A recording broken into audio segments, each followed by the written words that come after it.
probably even higher top-end damage, so it's worked from before. They can certainly do it again, but Big continues to be on tanks.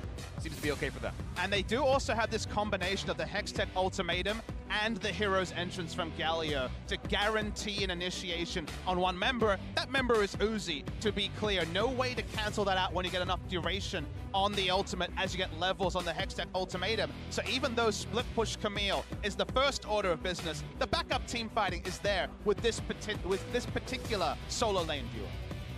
This will be a fun game to watch. The styles continue to evolve, and we keep seeing what these teams think they want to bring out. What's the optimal strategy to go against these players? You have to imagine SKT have not scrimmaged against Vayne much, if at all, in the last several months. And I mean, she's been popping up so frequently this tournament. Three picks? I actually think, yeah, that to me for Ray, that is players. significant. That's fair. Well, either way, if they're ready, they're ready. It's going to be fun to watch for. I don't think many people really expected Vayne coming in, but you're right. If they suddenly saw it and started preparing, then all good to them on this one. Coaches shake hands for one more time. Game 3 about to begin. Who's going to be on match point after this one? That's the great thing about this tournament here, Free, because you say, what should you expect? Should you be expecting a Nocturne jungle? Should you be expecting Vayne picks like that? Leona I mean, Blitz? should you be expecting Fervor Leona? No. Well, yes, you should. I think that at this point, you should. All right, well, styles continue to evolve and push forward. We'll see what comes out of this one as Game 3 is ready to go. Tied 1-1. RNG and SKT both took reasonably convincing turns winning. And we'll see what comes out of this one. Rise, Vayne, not a lot of range on this squad, but certainly damage output is there if they don't get stopped. And you're talking about getting stopped. My big worry here for the RNG draft is that predictably, Rise is going to be pushed in. The Vayne lane is going to be pushed in. Camille has some decent trading options in the early game against the Maokai. This really does feel like the sort of game where if one turret goes down, say bot turret goes down, Berserker's Greaves, and BF's Sword Tristana starts rotating, RNG don't have a lot of options to actually get to the late game 5v5 fights they dream of. It was MLXG unlocking that potential with great pathing, with innovation in game 1. I actually think MLXG needs to have a performance on that level. Otherwise, it's pretty straightforward what SKT are going to try to do. Yeah, MLXG and again, Xiaohu, the mid laner here. I have grown an irrational hate for Rise at this tournament. A lot of people have. I really have not enjoyed watching this champion. But if he can make some skirmishing happen on his 1 items, on his 2 item power spikes, and really show me the light, then I'm still open to being converted to the school where all the mid laners have still really preferred Rise, and they really want to make use of the creative ultimates. Are always fun to see, but I do need to see some of the skirmishing in the mid game come through. And I feel like we've had very clear reads on what the good Rise situations look like. Remember when it was Jarvan Rise from SKT against the mid lane Karma with TP. You can understand that playing through that lane is possible. Those sort of ganks, say the Rek'Sai Rise or the Sejuani Rise onto the Galio, that's the part where you're like, wait, you don't really have early game options. He's immensely tanky from level 2. Very early on in the game, MLXG looks like a solid 7 seconds faster in his clears so far. Red buff picked up by both. Blank should go for different camps, though, grabbing the Raptors himself as MLXG goes towards Wolves in the buff. And once again, I think MLXG here on the Sejuani has the option to go for that level 3 gank. Maokai and Sejuani can combo very well in the early game with the amount of crowd control and base damages. It's actually fairly threatening as a 2 versus 2. So Huni, you know, he was the victim of that last time around on Gangplank, and he should be very, very well aware and ready, you know, for any type of top lane focus. And if there is the top lane camp, which is certainly still possible with the targeted route coming through from the Maokai, notice that in bot lane, the execution-heavy combination with the Blitzcrank is not there this time. Tristana, Lulu are very straightforward in getting turret damage and not being interested in playmaking, so the reliability of answering top lane pressure with just turret pressure in bot is very straightforward. The mid lane, Faker gonna not take a knockup, but will get rooted up. Bit of damage coming across, goes back to the knockup, but he's not in turret range, but Faker still really liking this trade. No permafrost quite coming through. One more auto could have meant a chunk of damage. Now, where is the jungler? Yeah, exactly. When a mid laner plays like that, you have to think Faker's got Blank right behind him in his back pocket. Because it is a Zac even early in the game, they're thinking, oh, maybe he's coming over with an elastic slingshot, but Faker's just going for that return trade to get some health off the jungler and kind of reduce his threat. Nice drink at ward. All right, they see each other. They both know what's going on. And looks like no harm, no foul. They walk right back out of this one. The flash forward. He's going for the big play. One more attack. Xiaohu heals. One more hit. First blood of the mid lane. Q, because there is no damage dealt. Worth it in all chat. I'm not sure if that's going to be what I was looking for to convert me to the Church of Rise. I believe, Kobe! But he definitely pulled out a huge play. A solo kill onto Faker on the world stage. And the Dazzle flash in the bot lane. They're targeting Wolf. Condemn is here with the TPs to join. And that is Faker completing it to meet into the bot lane. So they had Zach pushing in mid lane. Bang and Wolf had the option of taking a back here or just controlling the wave again. So no cost there. They don't lose minions in mid. Ooh, that was a bit close now. MLXG that takes some damage box away. He hasn't backed yet, so it shouldn't be much of an issue, but is starting to get out-farmed by Blank, who's a full level ahead right now. Faker a bit perturbed after the mid-lane incident here. He's coming for his Raptor camp now. Good smite, actually. Blank grabs that one. The stun could be landing. The taunt in there as well. And not quite the damage kill on Blank, but now with the jump, they have this one. Hootie might TP to save him. Will they do it? Cell Division is popped, running out of health, and who's going to get the kill on this one? Xiaohu, 300 gold richer with a blue buff. MLXG holding on to the permafrost till he was channeling his E, meant no way out, even with flash for Blank. The cheers start in the crowd. Nice skirmishing from RNG. The full Chinese crowd behind Xiaohu right now. He flashes in, then he gets the heal move speed. All he wanted was one last spell. And since Faker never got any return damage off, what? Flash it on me? Oh, man. See the second kill as well. I don't know if there was enough mana for Faker to throw out a Q before. But the moment that Blank had his E interrupted, no passage safely out. Flashed anyway. They had pressure on top side. There was no way that the Camille would change this fight. So right decision not to teleport in, but a misfought fight by Blank. You could almost feel the frustration from SK Telecom there on that jungle invade. And RNG able to punish them again. If any game was the game for Rise to have a huge impact, 2 early kills here now for Xiaohu. See if he's going to get to his level 6 extremely quickly. Maybe he can start affecting the side lanes as well even. See if he can get that move down. Right now it's only a 500 gold difference though. 400 for the first blood, unreturned, and 450 for the assisted kill means it is better farm at SKT so far. Plus 12 for the bot lane right now for Bang. And the jungle I think is a little bit different as well if you don't count the MLXG assist. Here comes that first attempt at a roam. Level 6 on the Rise, but Tarek is already recalled, so you expect not to see much down here just yet.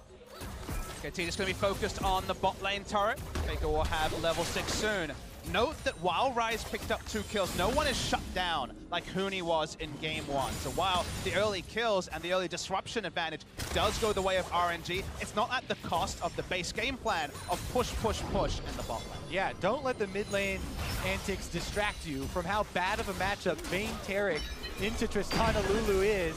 And Wolf and Bang are definitely taking their toll. You see them whittling down this turret. This is such a big issue because there is obviously going to be an Ardent Sensor, built early on Wolf, but also Tristana is one of the best AD carries at making that BF sword swap after the bottom lane turret is destroyed up into the top lane. So this bottom lane toll is actually paid by the entire team in attacks later on in the game once the switching comes through. I mean, all RNG want is a 15-minute laning phase, a Rage Blade and Ardent Sensor, the turret's still up. That's winning the lane for Vayne Tarek, but it's so unlikely with Galio in the mid lane, with push pressure and roam pressure. Some damage coming in from Xiaohu, but the kill pressure's going away. SKT's game plan is so reliable. Yeah, you say that's all they want, but that's a lot to ask for. Here comes Blank though, mid lane. The taunt hit confirms the knock. If this could be enough damage, Let's Bounce brings him right into the back there as well. Perfect coordination for the SKT duo, and a kill comes through to Blank.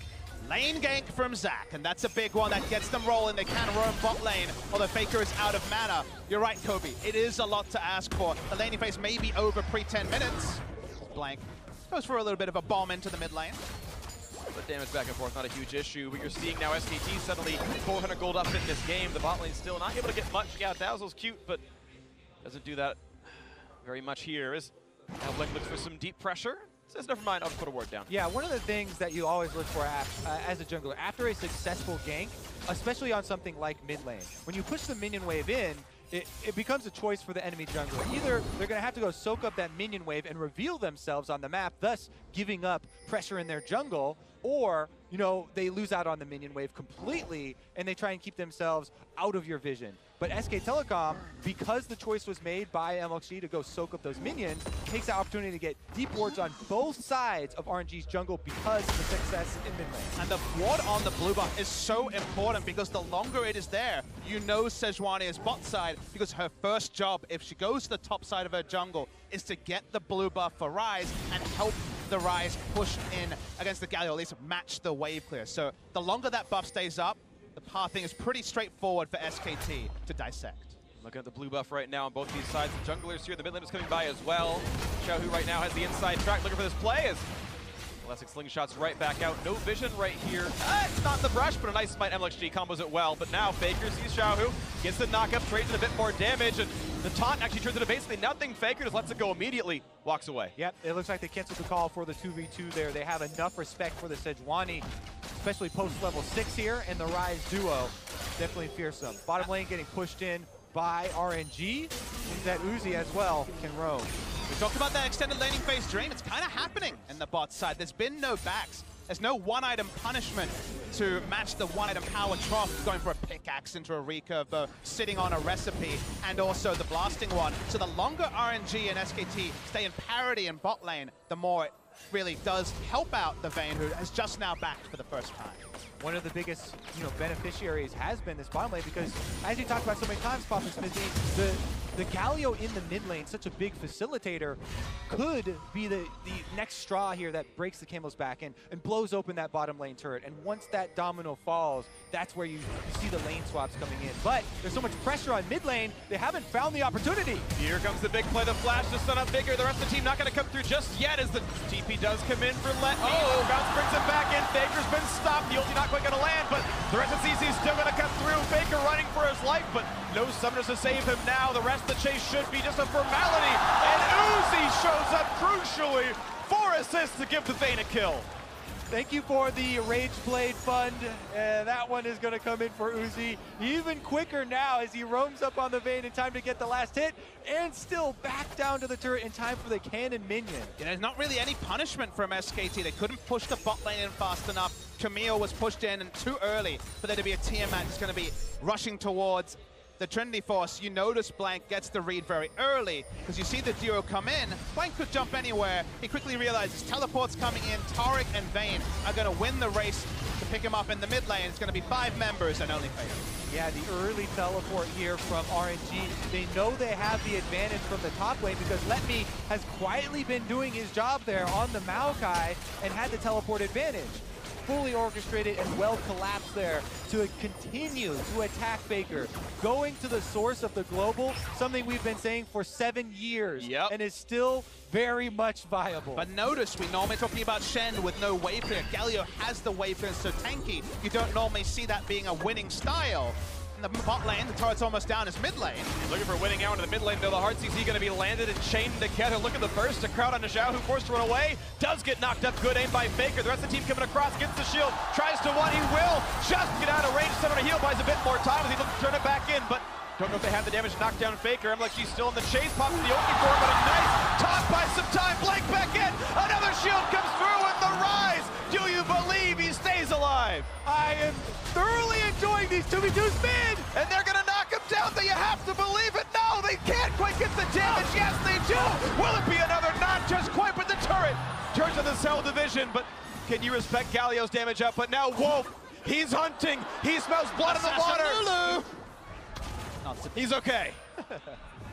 Ryze gets out. SKT 1 for 0 in that one. I'm glad we could all enjoy that together as they were fighting down to, double-digit HP there from all sides, and SK Telecom slightly ahead in the execution. Meanwhile, now they can reap the rewards. Invade, get deep wards again, steal away the red, and Wolf even gets some free time to supplement with more wards. And then switching the battlefield to top side, pushing the Maokai and taking Rift Herald is the next step, but suddenly we got a half step here, guys. 4 versus 2, no turret behind the TP stop, but it's still 3v2. Turned invulnerable, buys a few seconds to knock him there, but Uzi's trying to stay alive, the barrier in, he's still surviving, and now he's turning it around, looking for Blank, looking for the chase down now on the bang. Pop Yogi stun gonna land, 1 or 2 of them in, but Faker gonna join, flashes forward. They won't quite catch up Blank, but now it's the Galio's turn to get the damage across. Shields coming in, and they can't find the kill. And Uzi to get his second 5-2 RNG! And now they can push on this bottom lane turret.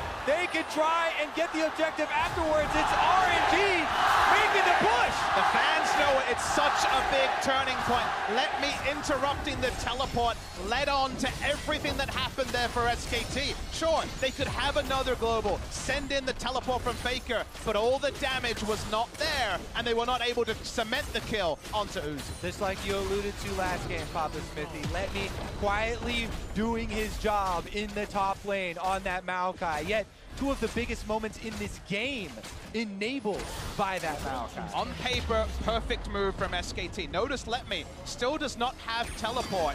Big teleport advantage from Huni, looking to cement the lead, kill off the Vayne, and from there, the damage really fell apart for RNG. But the interrupt was so critical, and then things fell apart very quickly for SKT.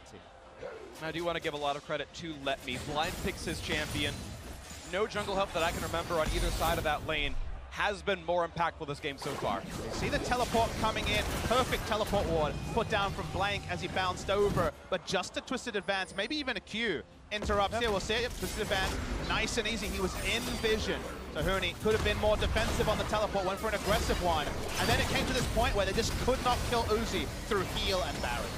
And then they're on the chase. He knows that Blink doesn't have his passive, so Uzi was targeting the closest target there. Once he flashes out, able to kill Bang, and even though Faker arrives and gets that taunt off, not enough burst damage to take down the Vayne. So one rotation's not going to do it. They go to closest target, they go for this sort of fight they're looking for in the late game. It's focusing down on the front line. And SKT trying to take Rift Herald after all that pandemonium. Looks like the team actually coming in to try to stop this, so MLXG is showing up, and that will be a reset on Rift Herald. To jump out, looks like actually it might just be Alicia's side. Rage Blade done for Uzi, that's the big spike. Double dagger towards the Shiv or Phantom Dance, whatever he wants to buy for himself next up. But this is now a Vayne who is very much online. Tristana, whose game plan with these double AD items and the Berserker Greaves is to just take down turrets. The defensive vision is sticking for RNG. They're going to get the Rift Herald as well. And the tempo moves from SKT to justify the draft they've gone for have not happened, just like game one. Wanted more. Yeah, exactly. RNG just want to reset there, whereas SKT are trying to delay them because they don't want to let RNG bring all of their power to brunt here on this top side. Xiaohu is on the bottom side, and they want to use the numbers advantage to grab back some turrets. Let Me wants to stand there 1v4 and buy some time. Ulti comes across, find this done, but Let Me lose his life as the Maokai. The big AoE slow comes across, doesn't mean all that much, they're still running away. Blank, actually, you gotta be kidding me! Drops down to the turret, I didn't think it was possible, but MLXG finds himself the kill. The re-engage on mid, but I don't think Huni can beat Uzi 1v1.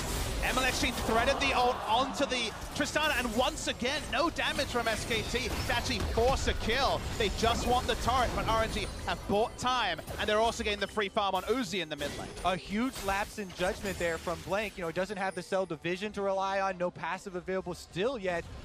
On that cooldown in RNG, even with Xiaohu on bottom side, got a counter kill up on top. Let's take another look at how it started out. Let Me gets annihilated early, but MLXG is here. The turret is the major objective, but the damage is largely Tristana cannot do anything while stunned. Faker is first tanking up. Another interrupt into the permafrost, threading the CC perfectly. Sometimes we see Sejuani use everything at the same time and lose out on duration and also those passive procs. Very nicely threaded by MLX. Yeah, on second look there, Blank kind of gets left out to dry as he's stuck under the turret when Faker flashes out, and turret aggro immediately switches over. Yeah. And then he gets, victim of Sejuani crowd control combo there. He did have flash. I agree, it's hard to say, it's hard to blame him for it, but either way doesn't get out, and now Blank found once again, jumps away with a little bit of let's bounce, pops the ulti, looks for the jump away, and is gonna stay to safety, but loses two big cooldowns to the privilege. This don't control that jungle cleanly, and bot side, we're seeing another aggressive move made. The forced flash, yeah, Huni was not gonna survive through a twisted advance and the rest of CC, had to use that. With a draft, with Tristana Galio making a proactive play mid and bot lane at the same time means that SKT have lost all control over both sides of their jungle, and they're going to lose their mid lane turret first as well. And we've talked so much about timings in Champs, so this is the timings where RNG are thriving. Their tank line on the two tank items feel extremely good. Rise here had such a good early game, already with the Abyssal Mass and now level 11, ready to exert his will. He basically bought time for Uzi to get this Rage Blade on Vayne, and RNG are looking to take advantage of the map. Even the mindset to make all those plays mid lane, to try to play through the Galio that most teams would look at as a movable wall, is credit to largely Xiaohu and MLXG, who found openings that often are not there against the Galio mid with this Rise especially, and it reset the pressure and means that Faker, he doesn't have a CS lead. He's died multiple times, and when he's made big plays around the map, he's been caught largely. This is not as tanky as he was, hilariously so, in Game 2. Plus the thought here of RNG, if we talk about the composition and them trying to cover weaknesses, whenever you see two carries paired as Rise and Vayne, the initial reaction that Freak is talking about, and the problem with ranges is very much there, especially for those team fights. But layering Taric in there to try and cover that and grant them the immunity to actually use those ranges and get in there could be the opening. That being said, you really have to have a very high level execution to play around the Taric ultimate, and we have seen teams fail at that if that's their main win condition. Now, Phantom Dancer done. Even easier for Uzi to 1v1. Again, I don't think Huni actually wins the battle if he finds himself in a duel here. You wonder who can actually knock down in this one. 0-0-0 so far, hasn't gotten his way into the game yet. Only 3 kills for SKT. Baron spawning in 12 seconds. We know Taric's a good Baron killer. Vayne is the same boat here. And a slow push Riptail to the top lane. I don't think that Herald's going to die, so that will be top outer dying right as mid falls to the push from Bang. The expected job of that Tristana. Yeah, that will die to a single push. And well, no one's stopping it.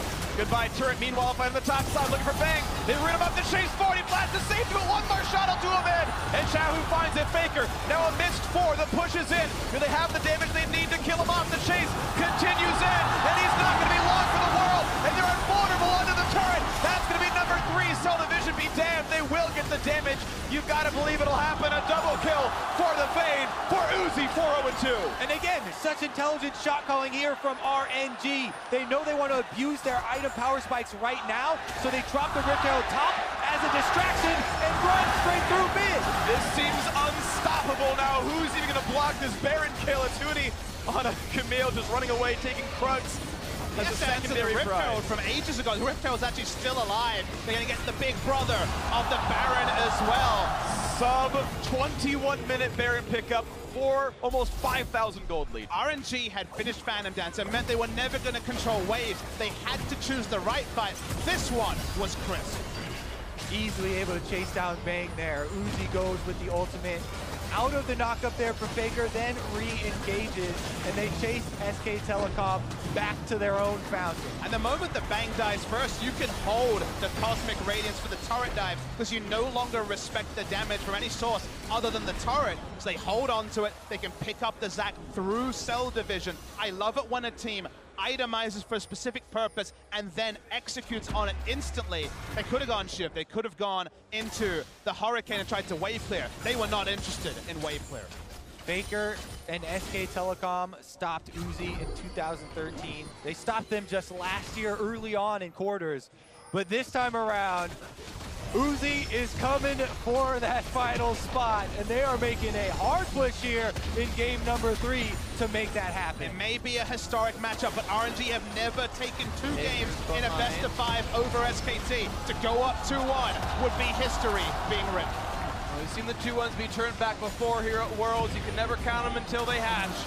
But RNG hoping to count those chickens all the same, pushing into the mid lane, looking to end it with this Baron push. Sub 23 minutes to stun the back line. Bang jumping away. The wave's gone in the mid lane. They got to buy a little bit more time. During this time, Huni is split pushing for SKT. They bring in Let Me. He's kidnapped to the back line. Nobody's trying to put him in the fountain, though, buying a bit more.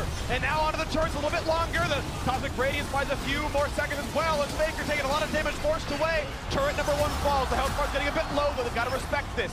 There could be a 5v4 because Camille is still pushing. Huni is still answering the siege from RNG. Xiaohu brought in the minion wave to try to finish the game, get the turret, because the split push continues. Here's the turn. The flash re-engage. Can they kill Faker? Because Camille's not stopping. They will knock down the mid lane. Unstoppable. Uzi is himself.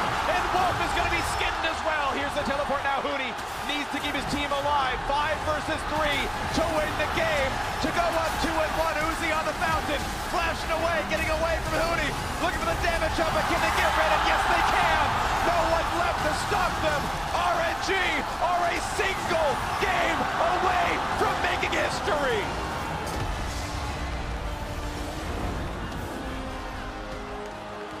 can see the look on Bang's face. He is devastated. RNG once again against this Galio comp for the 3rd time in a row have those small timings, and just like SKT in game 2,